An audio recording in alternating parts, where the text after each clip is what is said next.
अरे भाग्यवान, चाय बना रही हो या बीरबल वाली खिचड़ी?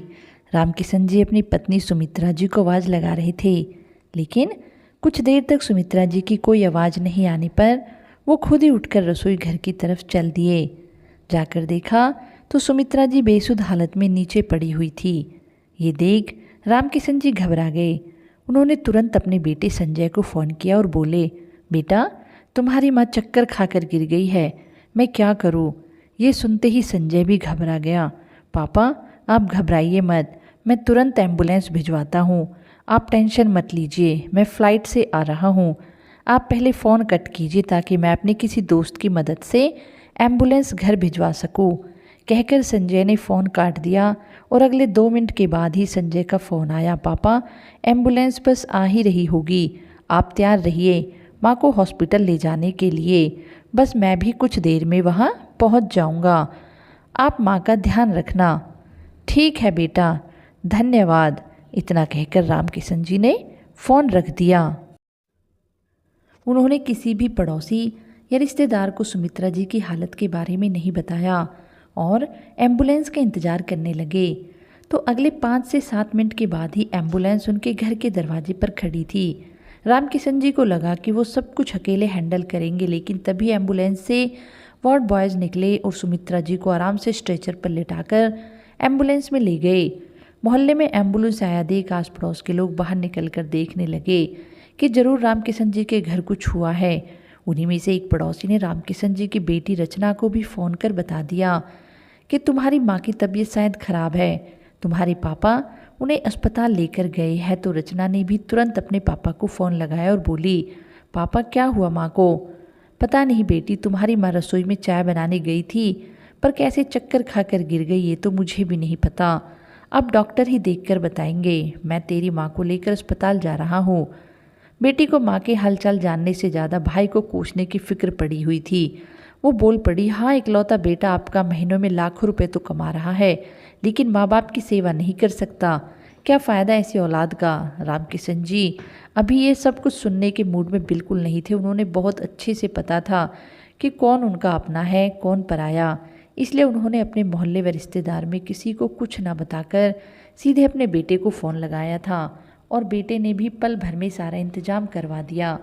उन्हें बहुत अच्छे से पता था कि जल्दी उनका बेटा भी उनके पास आ जाएगा, लेकिन फिर भी बोलने वालों का मुंह तो नहीं पकड़ा जा सकता।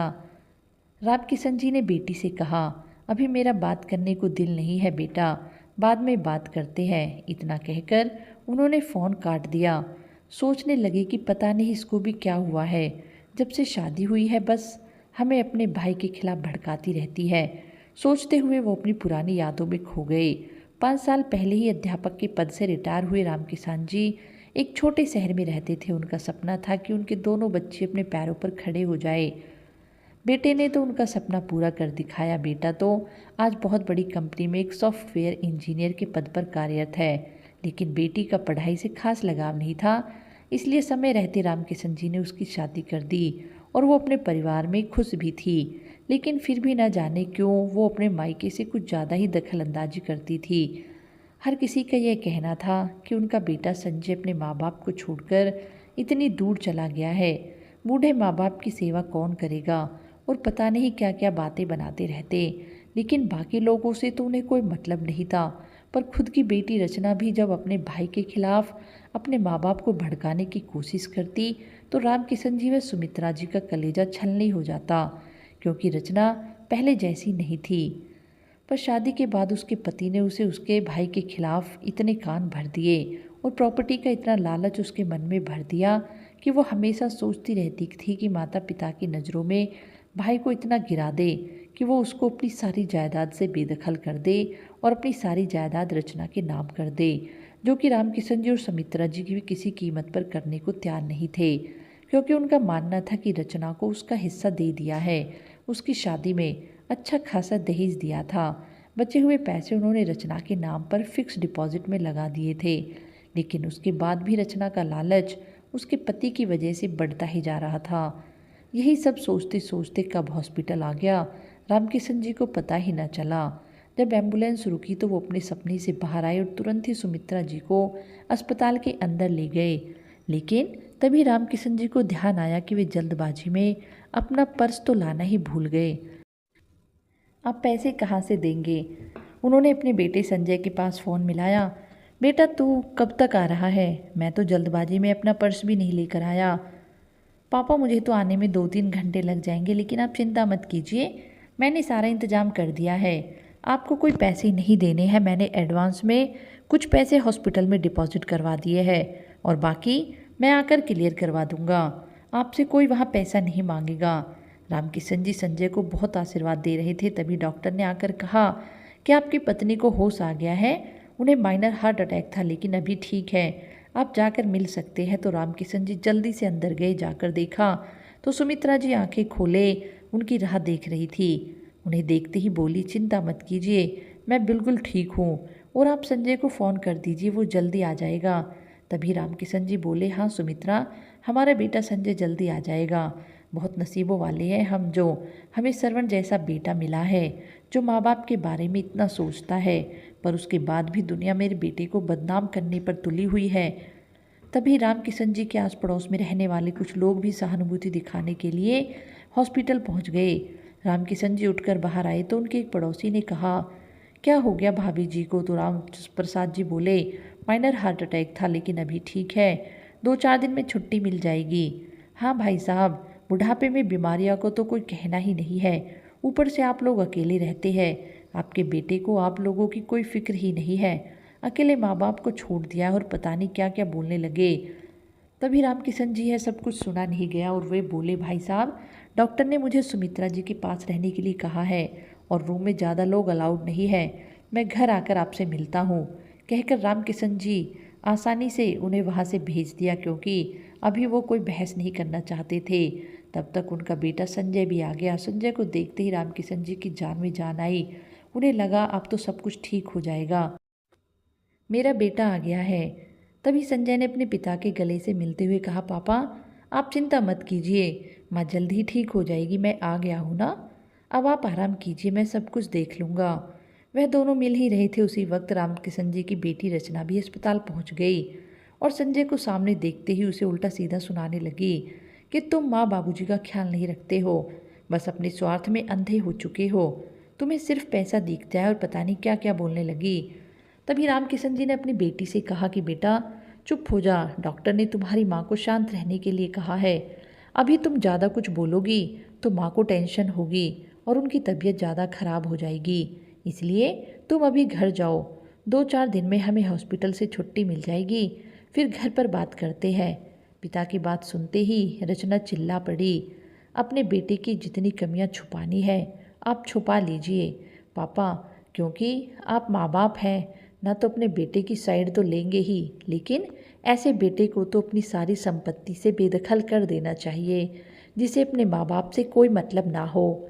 तभी रामकिशन जी ने कहा, हाँ बेटा तू सही कह रही है, लेकिन इस बारे में हम घर चलकर बात करेंगे, इस बारे में मैं सब कुछ क्लियर कर दूंगा। तो रचना को भी लगा कि हाँ उसके पिता अब उसकी बातों में आ चुके हैं, अब वो संजय को अपनी संपत्ति से बेदखल करके सब कुछ रचना के नाम कर देंगे। यह सोचकर रचना अपने ससुराल वापस लौट गई, लेकिन संजय बहुत शर्मिंदा था। रचना की बातें सुनकर उसे लग रहा था कि वो गुनहगार है। तभी रामकिशन जी ने कहा, बेटा तू क्यों शर्मिंदगी महसूस कर रहा है, तेरी कोई गलती नहीं है, क्या तू अपना भविष्य नहीं देखेगा? दुनिया को जो बोलना है बोलने दे, जब मैं और तेरी माँ तेरे साथ है तो दुनिया की फिक्र क्यों करता है? अपने पिता की बातें सुनकर संजय ने थोड़ी राहत की सांस ली और अपनी माँ से मिलने के लिए आगे बढ़ गया। 1 सप्ताह बाद सुमित्रा जी को अस्पताल से छुट्टी मिल गई तो रोज़ कोई ना कोई सुमित्रा जी से मिलने घर पर आते और उनके बेटे के लिए ताने मारकर चले जाते। रामकिशन जी को भी किसी से कोई जवाब नहीं दे पाते, क्योंकि वो भी सही वक्त का इंतजार कर रहे थे। सुमित्रा जी को घर लाने के 2-3 दिन बाद ही संजय का जन्मदिन था। हालांकि सुमित्रा जी अभी पूरी तरह से ठीक नहीं हुई थी, लेकिन रामकिशन जी अपने बेटे का जन्मदिन मनाने की ठान ली थी। संजय ने कहा, पापा ये आप क्या कर रहे हो, माँ बीमार है और आप मेरा जन्मदिन मनाना चाहते हैं, लोग क्या कहेंगे? उसकी चिंता तू मत कर बेटा, लोगों की तो क्या है, उनकी बातों का जवाब देना है मुझे, और हाँ तेरी वो जो गर्लफ्रेंड है ना। ये सुनते ही संजय ने हैरानी से अपने पिता की तरफ देखा। तो रामकिशन जी ने कहा, हाँ बेटा, तूने नहीं बताया तो क्या हमें पता नहीं चलेगा। तू पिछली बार जब घर आया था तो मैंने और तेरी माँ ने तुझे फ़ोन पर बातें करते हुए सुना था, पर तूने हमें कुछ नहीं बताया, नहीं तो हमने भी पूछा नहीं। लेकिन अब तू उसे अपने बर्थडे पे बुला ले और साथ में उसकी फैमिली को भी, ताकि मिलकर शादी की भी बात कर लेंगे। तो संजय थोड़ा शर्मा गया और बोला, पापा अभी शादी नहीं करनी, अभी तो माँ की तबीयत भी ठीक नहीं है। अरे बेटा, तुम्हारी माँ की तबीयत तो ऐसे ही चलती रहेगी तो तू क्या शादी नहीं करेगा। मैं जैसा बोल रहा हूँ वैसा कर। पिता की बात से संजय ने भी हामी भर दी। अगले दिन ही संजय का जन्मदिन था। तो रामकिशन जी ने सारे मोहल्ले व रिश्तेदारों और अपनी बेटी दामाद सबको बुलाया था। पर इस बार भी सारा दोष रोपण संजय के ऊपर ही रो रहा था। सब लोग आपस में खुसर फुसर कर रहे थे कि देखो माँ बीमार है और बेटे की बर्थडे पार्टी सूझ रही है। कैसा बेटा है, थोड़ी भी फिक्र नहीं है अपनी माँ की। और पता नहीं क्या क्या बातें बना रहे थे जो संजय को भी सुनाई पड़ रही थी, लेकिन वो कुछ बोल नहीं रहा था क्योंकि रामकिशन जी ने कहा, तू चिंता मत कर, आज सबको उनके तानों का जवाब मैं दूंगा। संजय की बहन भी उसे जन्मदिन की बधाई देने के बजाय उसे ताने सुना रही थी कि माँ की इतनी तबीयत खराब है और तुझे बर्थडे पार्टी बनानी है। आज तेरा असली चेहरा सामने आ ही गया कि तुझे माँ के दुख से कोई मतलब नहीं है। तभी रामकिशन जी की आवाज़ आई, आप लोगों का बहुत बहुत धन्यवाद जो मेरे बेटे के जन्मदिन में शामिल हुए।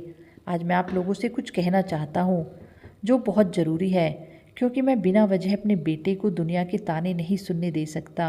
इसलिए आप सबकी बातों का जवाब देने के लिए मैंने ये पार्टी रखी है। प्लीज़ आप लोग मेरी बातों का बुरा मत मानिएगा और मेरी बातों को समझने की कोशिश कीजिएगा। हाँ, तो आप लोगों के पहले सवाल का जवाब कि मेरा बेटा हमें छोड़कर मुंबई में ऐश करता है, तो आप ही बताइए, क्या उसे अपना जीवन नहीं चलाना? उसे नौकरी की ज़रूरत नहीं है? उसकी नौकरी मुंबई में है तो क्या वो यहाँ से नौकरी करेगा? उसने अपनी ज़िंदगी में कड़ी मेहनत करके ये नौकरी पाई है, तो क्या वो अपने सपने पूरे ना करे? क्या माँ बाप की सेवा करने के लिए वो जीवन भर माँ बाप के साथ रहे, तो फिर उसकी रोजी रोटी कैसे चलेगी? उसका परिवार कैसे चलेगा? हाँ गुप्ता जी, आपसे बात कर रहा हूँ। आप कहते हैं ना कि आपका बेटा तो आपको छोड़कर अलग रहता है, अलग दुनिया बसा ली है उसने, और देखिएगा ज़रूरत पड़ने पर भी वो नहीं आएगा। तो आज देख लीजिए गुप्ता जी, ज़रूरत पड़ने पर सबसे पहले मेरा बेटा ही मेरे पास आया और कोई नहीं।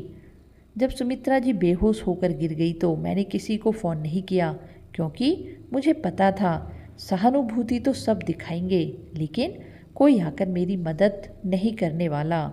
इसलिए मैंने सीधा अपने बेटे को फ़ोन किया और उसने वहीं से हमारा सारा इंतज़ाम कर दिया और 5 मिनट में मेरे घर एम्बुलेंस आ गई।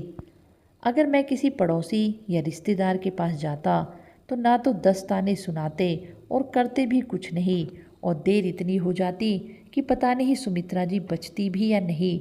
तो फिर आज मुसीबत में कौन काम आया? मेरा बेटा ही ना। और हाँ सुभाष, तुम तो मेरे चचेरे भाई हो ना। हमेशा बोलते रहते हो संजय को हमारी कोई फिक्र नहीं, जाकर मुंबई में बस गया, कभी हमारे बारे में नहीं सोचता। अगर सोचता तो हमारे साथ रहता, क्योंकि तुम्हारा बेटा तो तुम्हारे साथ ही है ना।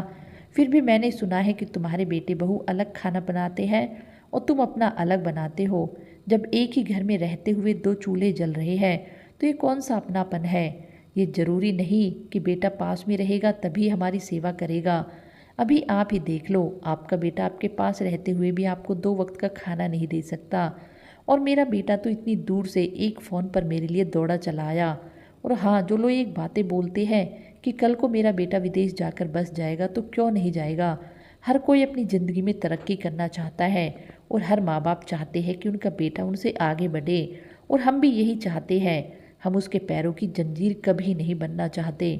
आप लोगों को शायद पता नहीं, मेरे बेटे को शुरू से ही विदेश से ऑफ़र आ रहे थे, लेकिन उसे पता है कि जब हम मुंबई उसके साथ नहीं जा रहे तो विदेश क्या जाएंगे, और मुंबई से तो वो तुरंत हमारे पास आ भी सकता है, पर विदेश से आना संभव नहीं हो पाएगा। इसलिए वो सिर्फ हमारे लिए अपने सपनों का त्याग कर रहा है। तभी रामकिशन जी की बेटी रचना ने कहा, पापा ये सब बड़ी बड़ी बातें बस बोलने के लिए होती है। अगर कल को कुछ हो गया तो आपका ये बेटा मुंबई से कुछ नहीं कर पाएगा। हाँ बेटी, मेरा बेटा तो कुछ नहीं कर पाएगा, पर बेटी ने कौन सा कर दिया? बेटी तो यहीं 5 किलोमीटर दूर पर रहती है, माँ के बीमार होने पर बेटी कौन सा तुरंत आ गई, तुमसे पहले तो मेरा बेटा आ गया। ठीक है, संजय तो दूर बस गया, लेकिन जन्म तो हमने तुझे भी दिया है, तू भी तो आ सकती थी ना, घर में गाड़ी भी। और फिर तू संजय के आने के बाद आई थी, तूने कौन सी अपनी जिम्मेदारी निभा दी, बल्कि संजय ने तो एक फ़ोन से ही सारा इंतजाम कर दिया, मुझे कुछ सोचना ही नहीं पड़ा। अपने पिता की बात सुनकर रचना मुंह बनाते हुए बोली, आप अपने बेटे को सही साबित करने के लिए कुछ भी बोल सकते हैं पापा, क्योंकि आप उसके मुंह में पागल हो गए हैं। तो रामकिशन जी ने कहा, बेटी मैंने ये सब बाल धूप में सफ़ेद नहीं किए हैं, मुझे पता है कौन कैसा है। मेरा बेटा संजय हीरा है, हीरा। ऐसा बेटा बहुत नसीबों से मिलता है और हर किसी के नसीब में नहीं होता ऐसा बेटा। और तू इतनी बड़ी बड़ी बातें कर रही है, तू हॉस्पिटल में तो रोज़ आती थी ना, और तुझे पता भी था कि तेरी माँ को डॉक्टर ने पतली खिचड़ी खाने को कहा था, तो तू क्या एक दिन भी घर से आते वक्त खिचड़ी बनाकर लाई थी? नहीं ना, इतना भी तेरे से नहीं हुआ, बल्कि हॉस्पिटल के कैंटीन से तेरी माँ के लिए खिचड़ी आ रही थी। माँ ठीक ठाक होकर घर आ गई, इतना हक जताती है माँ बाप पर, लेकिन एक बार भी यह नहीं सोचा कि घर पर पापा और भाई अकेले हैं, चलो कुछ दिन माँ के साथ रहकर माँ की सेवा कर लूँ। हक तो बहुत जताती है और सेवा करने के लिए भाई पर हुक्म चलाती है, वो तो अपनी जी जान से सेवा करता है। रामकिशन जी बोलते जा रहे थे, तभी बगल में खड़े पड़ोसी ने कहा, अरे रामकिशन जी भाई, ये सब बड़ी बड़ी बातें मत कीजिए, कल को अगर आपको यहाँ कुछ हो गया तो ना तो आपके बेटे को पता चलेगा, तब ये पड़ोसी ही और रिश्तेदार ही काम आएंगे। रामकिशन जी ने कहा, नहीं ऐसा कुछ नहीं होगा, मेरा बेटा बहुत ही समझदार है, अभी इतना बड़ा हादसा तो हो गया मेरे घर, कौन सा पड़ोसी या रिश्तेदार मेरी मदद करने के लिए आए, नहीं ना, और ना ही मैंने किसी को बुलाने गया, क्योंकि मुझे पता था सब मिलकर मेरे बेटे को ही कोसेंगे। आपको क्या लगता है मेरे बेटे को हमारी फिक्र नहीं? उसे हमारी बहुत फिक्र है, तभी तो उसने घर के चारों ओर सीसीटीवी कैमरे लगाए हुए हैं, जिसकी फुटेज वो देखता रहता है ताकि हमारे साथ कुछ गलत ना हो। और आप लोगों की जानकारी के लिए बता दूं, जो लोग यह सोचते हैं कि मैं या मेरी पत्नी किसी दिन यहाँ मरे पड़े मिलेंगे, तो मैं आप लोगों को बता दूं, अगर ऐसा कभी हो भी जाता है तो मैं खुद बोलता हूँ, आप लोगों को कोई मदद करने की ज़रूरत नहीं है। मेरा बेटा भले ही 10 दिन बाद आए, जो करना होगा वही करेगा, और इतना समय वो कभी नहीं निकालेगा, क्योंकि मेरा बेटा दोनों समय हमारे पास वीडियो कॉल करता है, ये देखने के लिए कि हम ठीक ठाक भी है या नहीं। तो कल को अगर हमें कुछ हो भी जाएगा तो सबसे पहले हमारे बेटे संजय को ही पता चलेगा, इसलिए इसकी फ़िक्र आप लोगों को करने की ज़रूरत नहीं है। तभी रचना ने कहा, पापा संजय ने आपको पहले ही मेरे खिलाफ भड़का दिया है ताकि वो सारी संपत्ति पर अकेले कब्जा कर सके। तभी रामकिशन जी ने कहा, अब आई ना तू असली मुद्दे पर, और इसी वजह से अपने भाई को मेरी नज़रों में हमेशा गिराने की कोशिश करती हो। लेकिन कान खोल कर सुन ले रचना, मैं तुम्हें अब एक फूटी कौड़ी भी नहीं देने वाला। मेरी जितनी संपत्ति थी उसमें से आधी संपत्ति मैंने तुम्हारी शादी में लगा दी, और एक फ्लैट भी बेच दिया, और शादी के बाद बचे हुए सारे पैसे तुम्हारे नाम पर फिक्स डिपॉजिट में लगा दिए। अब जो कुछ भी बचा है वह संजय के हिस्से का है, और मैं उसके हक छीनना नहीं चाहता, और ना ही तुम्हें कुछ देने वाला हूँ। ठीक है पापा जी, मैं अपनी ज़िंदगी भर आपके घर झांकने नहीं आऊँगी, देखूंगी आपका बेटा आपकी कितनी खातिरदारी करेगा। तभी रामकिशन जी और सुमित्रा जी एक साथ बोल पड़े, हाँ ठीक है, वैसे तुम करती भी क्या हो सिवाय हमें भड़काने के। तो रचना कुछ नहीं बोल पाई, किनारे खड़ी होकर मुंह बनाती रही, क्योंकि उसे पता चल गया था कि अब उसके जहर घुलने का कोई फ़ायदा नहीं, क्योंकि उसके माता पिता अपने बेटे के खिलाफ एक शब्द भी सुनने को तैयार नहीं थे। अब सारे पड़ोसी और रिश्तेदार भी चुप खड़े थे, क्योंकि आज रामकिशन जी ने सबको उसकी बातों का सही जवाब दे दिया था। तो दोस्तों, रामकिशन जी का जवाब आपको सही लगा या गलत, कमेंट बॉक्स में अवश्य बताएं।